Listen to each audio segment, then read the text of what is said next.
নমস্কার বন্ধুরা, আইফোনের জন্য আরো একটি নতুন আপডেট চলে এসেছে। এখানে iOS 17.2.1 এর আপডেট আপনারা দেখতে পাচ্ছেন, যেখানে যার সাইজ হচ্ছে আমার আইফোন 13 মিনিতে 245.2 MB।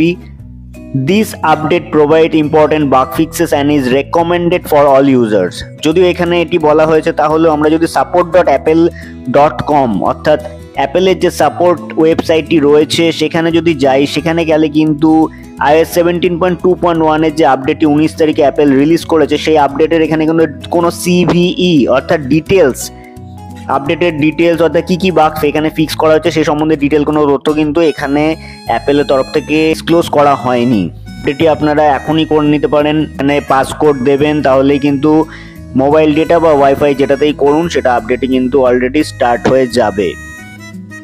তো জেনারেলি অ্যাবাউটে গিয়ে আপনাদেরকে দেখিয়ে দিচ্ছে iOS ভার্সন এই মুহূর্তে আমার কাছে রয়েছে iOS 17.2, যার ভার্সন নাম্বার 21C62, যেটা আগের আপডেট ছিল, যেখানে অ্যাপেল নতুন কিছু ফিচার ইনক্লুড করেছিল এবং বাগ কিন্তু ফিক্স করেছিল। আইফোন 13 মিনি আমার এখানে অ্যাভেলেবেল ফ্রি স্পেস রয়েছে 80.85 GB আপডেটের আগে, এবং মডেম ফার্মওয়্যার ভার্সন রয়েছে 3.20.05। আমরা যদি আইফোন স্টোরেজে চলে যাই, এখানে ক্যালকুলেশনটা আপনারা দেখতে পাচ্ছেন খুব তাড়াতাড়ি করলো, যেহেতু 128 GBর আইফোনটি 47.2 GB এখানে ইউজড হয়েছে আউট অফ 128 GB। iOS 17.2 এখানে সাইজ হচ্ছে 10.97 GB, সিস্টেম ডেটা এখানে 1.07 GB। ব্যাটারি ক্যাপাসিটি আপনাদেরকে একবার দেখিয়ে দিচ্ছি, যেটা নিয়ে মূলত কনসার্ন আমরা থাকি। আমার এখানে কিন্তু আইফোনে এখানে ম্যাক্সিমাম ক্যাপাসিটি এই মুহূর্তে রয়েছে 89% আউট অফ 100%, এখানে কিন্তু 89% এখন রয়েছে। আপডেট দেখাচ্ছে 5G নেটওয়ার্কে খুব বেশি টাইম লাগবে না, ছোট একটা আপডেট। তো ভেরিফাইং আপডেট দেখাচ্ছে 9:40-এ আমি স্টার্ট করেছিলাম, 9:45 এর মধ্যে কিন্তু আপডেট পেয়ারিং আপডেট থেকে শুরু করে ডাউনলোডিং এবং ইনস্টলিং এই প্রসেসটি হয়ে যাচ্ছে, অর্থাৎ খুব বেশি সময় লাগবে না। তো এখানে আপডেট কমপ্লিটেড, সরাসরি সেটিংসে চলে যাচ্ছে। এখানে সেটিংসে গিয়ে আপনারা দেখতেই পাচ্ছেন iOS 17.2.1 আপডেটেড। অ্যাবাউট সেকশনে গেলেও iOS ভার্সনের যে নতুন আপডেটেড ভার্সন সেটা আপনারা দেখতে পারবেন, যার ভার্সন নাম্বার হচ্ছে 21C66, অর্থাৎ নতুন একটি ভার্সন নাম্বার দেখতে পারবেন। এখানে অ্যাভেলেবেল ফ্রি স্পেস কিন্তু মোটামুটি একই রয়েছে 80.54 GB, এবং মডেম ফার্মওয়্যার একই রয়েছে, অর্থাৎ নতুন কোনো মডেম ফার্মওয়্যার এখানে অ্যাপেল রিলিজ করেনি বা পুশ করেনি।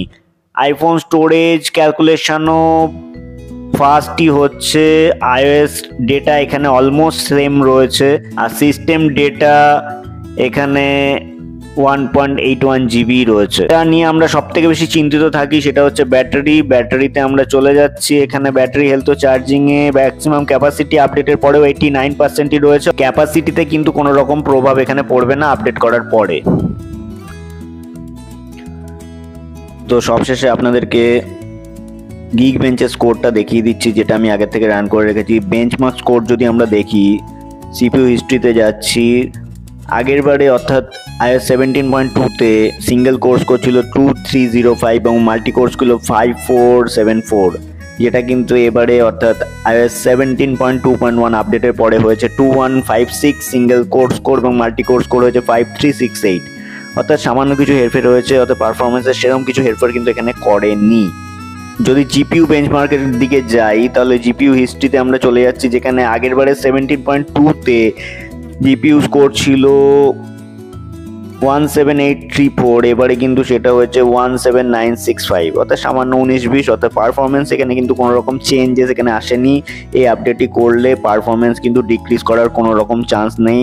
অ্যাটলিস্ট আমরা Geekbench-এর যদি স্কোর দেখি Geekbench 6-এর, তাহলে কিন্তু এটাই দেখাচ্ছে। iOS যেরকম সুপার স্মুথ হয় সেরকমই রান করছে। আপনি মাল্টিপল অ্যাপ খুলে রাখতে পারেন, বা এখানে দেখতেই পাচ্ছেন এখানে হয়তো 40-50টি অ্যাপও কিন্তু রয়েছে মেমোরিতে, এবং সেগুলো ঠিকঠাকভাবেই রান করে, কোনো রকম অসুবিধা কিন্তু এখানে হয় না। তো এই ছিল iOS 17.2.1 এর আপডেটটি যদি আপনারা না করে থাকেন করে নিতে পারেন, যদি নাও করতে চান সেক্ষেত্রে স্কিপ করতে পারেন, কোনো অসুবিধা নেই। আপনারা আপডেটটি করেছেন কিনা অবশ্যই জানাবেন, ও আপডেটটি করার পরে আপনাদের কোনো রকম প্রবলেম হচ্ছে কিনা বা ব্যাটারি ড্রেন এর কোনো ইস্যু আছে কিনা আমাকে অবশ্যই জানাবেন। ভিডিওটি দেখে ভালো লেগে থাকে অবশ্যই লাইক ও শেয়ার করবেন, এবং আমাদের চ্যানেল নতুন হলে চ্যানেলটিকে সাবস্ক্রাইব করে আমাদের পাশে থাকবেন। অসংখ্য ধন্যবাদ।